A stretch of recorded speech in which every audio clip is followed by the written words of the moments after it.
You guys are probably really, really good storytellers, but did you know the stories you're telling yourself could be ruining your marriage?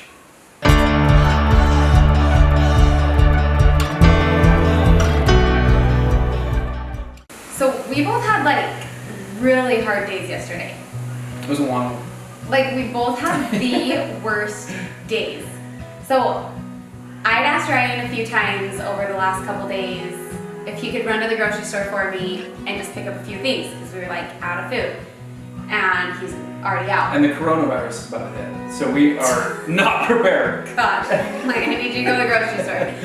And he just kept not really having time, so I was just like, I'm just gonna go to the grocery store with the 4 kids, I'm gonna pack them up, and we're gonna go, and we're just gonna make it happen because I need some stuff. So I pack up all the kids and go to the grocery store, and I have a really good attitude. I'm like, it's gonna be great, I'm gonna be patient with the kids, and we get in there, and they're just touching everything, and I'm just like, don't touch that, put that down, like, okay, I'm trying to be a really good mom right now. And my cart is like all the way full, and Rad, of course Rad, stands on the side of the cart, which I told him to not do like 20 times. Rad, don't stand on the side of the cart because it will tip over. And so guess what happened? He stood on the side of the cart and the entire cart tips over. He was okay, but all of my produce just down all the aisles. Like, oh my gosh, like my cart tipped over and it was all the way full and all of my stuff just went everywhere and I was just like, oh my gosh. And people were so nice, they helped me clean it up, and I still had to like go through the rest of my grocery shopping list.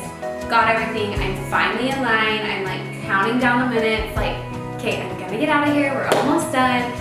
We're literally in line and there's this tower of cakes. This is so bad. This is so bad. Like, this is the worst it gets in a grocery store at Kids. And Rad tips over the entire tower of cakes. Like, the entire tower of cakes. Like 10 completely smashed open cakes all over the floor. Like, I didn't even know what to do. I was just like... You run at that point. I'm like... Honestly, you run. Anyways, I finally get home in time to put the kids to bed, and I'm literally just like in the worst mood. I'm so mad. And I wouldn't say equally, because the cake scrapping was probably the hardest thing of all time. I don't know what I'd do in that situation. Oh my God. But I had a really hard day too. Like I drove an hour and a half for an appointment that wasn't home, then I forgot something at home, had to come back, then I went back out for another appointment that wasn't home, and it was just, it was a long day for sure, right, to say the least. And so when he got home, we were both like, the kids were asleep, it's finally quiet, and we just sat on the couch and just kind of laughed. Like, oh my gosh, we had the worst days.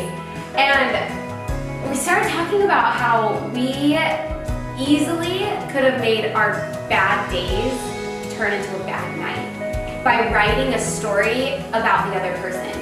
And we were just so grateful that we used tools that we had to make so that our bad days just stayed bad days, and that our night could be enjoyable with each other until we had the facts of what both of our days separately were like. Do you want to hear the tips? Drum roll.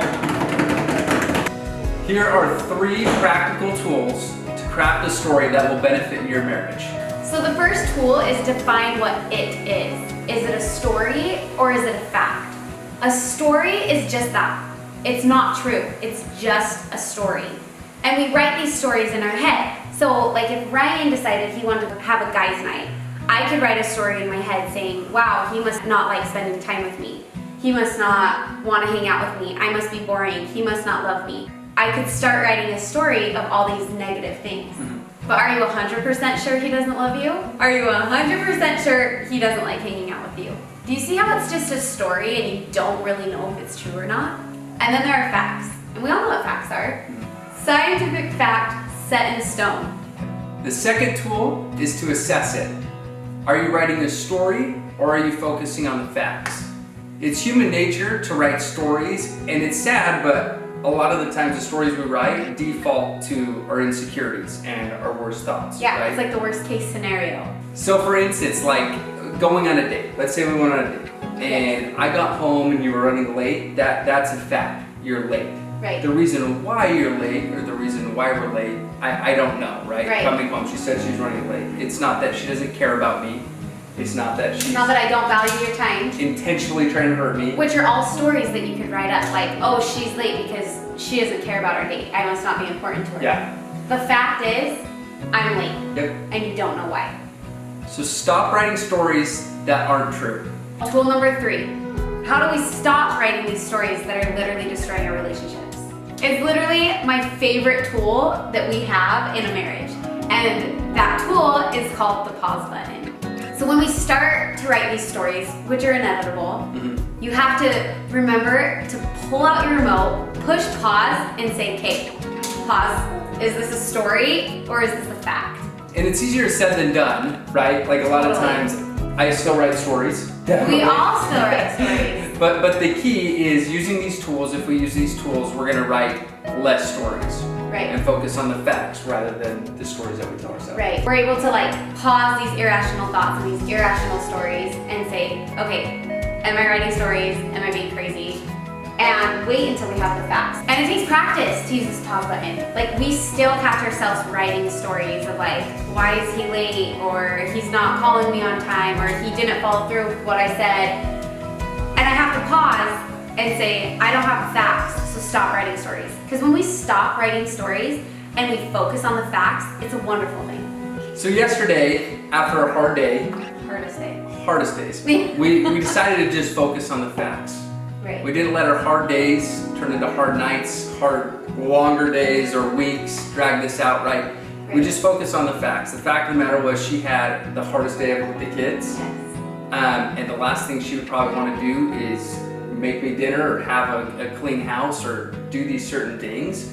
And I took it upon myself to recognize the facts of the matter, bring home some ice cream. My sweet dear loves ice cream, that's for sure.